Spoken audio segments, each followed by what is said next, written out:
sacks in the Fiesta Bowl. Talk us through what you saw. Obviously, Michigan wants to show more offensive line. What did you see in that game that allowed you to take advantage of? Right. Like you said, they won the Joe Award, so they're a great offensive line group. So respect to them. Depending on the play, it was I felt like the most consistent thing with like just the sacks in general was like the effort there and just allowing, or just my teammates doing their job, allowing me to get to the play and make that play. Dylan, with Coach Gillespie came in, obviously a whole different system, something you guys hadn't played. What's the biggest difference of what you guys are doing this year as opposed to what you've done in the past, and how's that, translate to what you guys have been able to do, and you to have the freedom to have the 4 sacks, and D to have the kind of game he had the other day? Right. Well, compared to the two defenses, as a D-line group, we have different responsibilities. So as a 3-down, we kind of have to hold gaps a little bit longer. The double team is on a little bit longer, but it allows for the linebackers to run freely through gaps and make presences known in the backfield. And once that happens, and once they get in a routine of being in the backfield, then as a D-line, you get to work off easier, and so our plays come a little bit later, but they come better. How long did it take to kind of adjust to that, the differences? Right. I feel like during spring, we as a defense, we got used to it. That's kind of where we, defined our culture as a defense, and that's kind of how we got comfortable. Your teammate Tyler Mitchell played for Georgia last year, won a national title with them. Has he given you guys any advice about going up against this offensive line this week?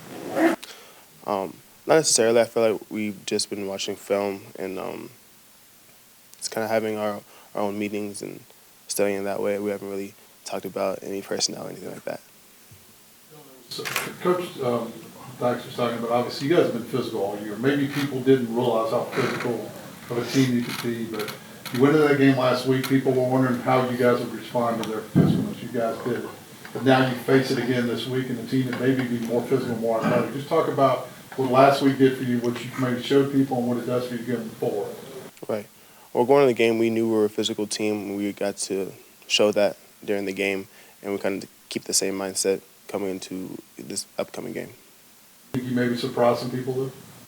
I feel like we did. I feel like the thing in the media is that we weren't a physical team, and we showed that this past game. How do you balance the joy of the win, but at the same time knowing you've got to prepare and get ready for one more round, because people obviously in the city, your classmates, they're all excited for you? Right. Kind of like we did during the season. You play the game, we win, you excited, and then you have to realize that you have to focus for the upcoming game. No matter where your emotions are, you gotta just keep pushing, keep grinding for the upcoming game. When did you know you could win that game during that contest, when you felt like, no, we can beat these guys? I felt like as a team we had the feeling just from before the game started. We just came out with a confidence that we knew we were going to win.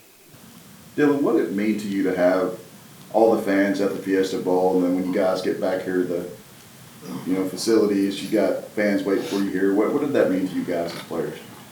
That's a great feeling to know that you're supported from a great fan base, and that everybody is just happy for the moment, and that's a great feeling to be part of.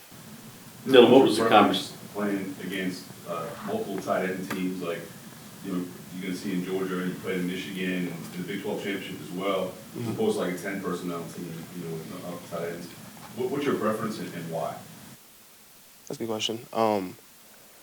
Personally, I don't feel like I have a preference. I feel like that's just a style of offense that's effective, depending on how you use it, and yeah, I don't have a preference at all, actually. How would you describe Coach Gillespie's coaching style? He's a great coach, great guy. I feel like his coaching style is unique to him. He's really passionate when he coaches. He really wants the defense and his players to understand what's happening.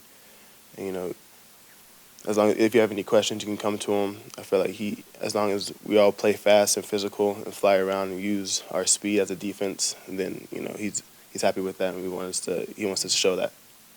What was the on-the-field conversation after that first play? After the first play, next play. That's kind of our as a team, we focus on the next play no matter any situation. Your thoughts on D. Winters in that football game he played in the Fiesta Bowl? Man, that was crazy. He had a great game. He was all over the field. I feel like as a teammate, I'm really proud of him. Have you allowed yourself to think about winning this game? Yeah. This upcoming game? Yes, have you allowed, or do you, I know you guys talk all the time about your processes, but have you allowed yourself to think about being a national champion and winning? Yes, sir. I feel like that's what you have to do. You have to envision the win and work towards that every game. You mentioned D, obviously. How much do you think the scheme that Coach Gillespie allows for a player like that to have that? And I guess he showed he was still a pretty decent wide receiver back in high school days. Right. I feel like the scheme fits D perfectly. It allows him to, like I said, like run across the field, make open field tackles for loss, drive back in coverage, interceptions. He can do it all basically. So. How's the support been from Frisco? I mean, you were safety at Frisco, and 4.5 years later, you're getting 4 sacks in a college football semifinal. How's the support been from, your friends back home and maybe former coaches? They've been great, actually. My mom teaches at Frisco High School, so she's still around everybody over there, and it's like talking to her and tell them, it's like just sharing information basically, and it's really good to hear from them. What did you weigh in high school as a safety? Roughly like 200 pounds. So you gained 70 pounds? Approximately, yeah, throughout college. All muscle, right? Oh, yeah, all muscle. What has that been like for you transferring from safety to linebacker in Mexico to defensive end at TCU? What's that process been like for you to play 3 very unique different positions? Right. I feel like it's unique. Like every year I kind of got closer to the ball, so I got to see defense being played and kind of play out differently every year. And I got like different perspectives as I got closer to the ball, and I feel like I have a better understanding of how it should flow. Anything else for Dylan? Dylan, Thanks. as a former safety and as someone who plays on the defense now, I'm just curious if you watched the primetime game yesterday and if you have any comments on the injury to Damar Hamlin. Right. That was a scary play, a scary situation. My family, TCU, we're all praying for him. Hoping he gets better. Yeah. Thank you. Thanks, Dylan. Appreciate it. Thank you.